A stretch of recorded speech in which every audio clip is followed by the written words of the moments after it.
अस्सलामुअलैकुम, welcome to my channel taste your choice. तमाम उम्मत मुसलमान को रमज़ान मुबारक हो। अल्लाह ताला हमें इस बबरकत महीने की तमाम रहमतें और बरकतें समेटने की तौफीक अता फरमाए, आमीन सुम्मा आमीन।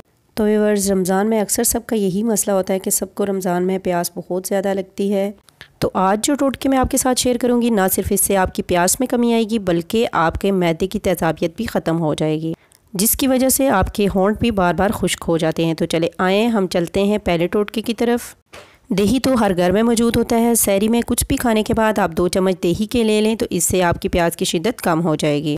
अगर आपके घर में तुख्मे मलंगा है तो आप तब भी अपनी प्यास की शिद्दत को कम करने के लिए 2 चम्मच तुख्मे मलंगा को पानी में भिगो दें, और इसको भिगोना बहुत ज़रूरी है। फिर वो पानी आप पानी पी लें। या पानी पीने से दिन भर आपको एनर्जी भी मिलेगी और आपको प्यास भी नहीं लगेगी। तीसरा और बहुत ही ज़बरदस्त करामत टोटका ये है कि अगर आपके घर में इलायची है तो आप 2 दाने इलायची के लें और उसको मुंह में रखें और इलायची को चुबाते हुए ऊपर से पानी पी लें।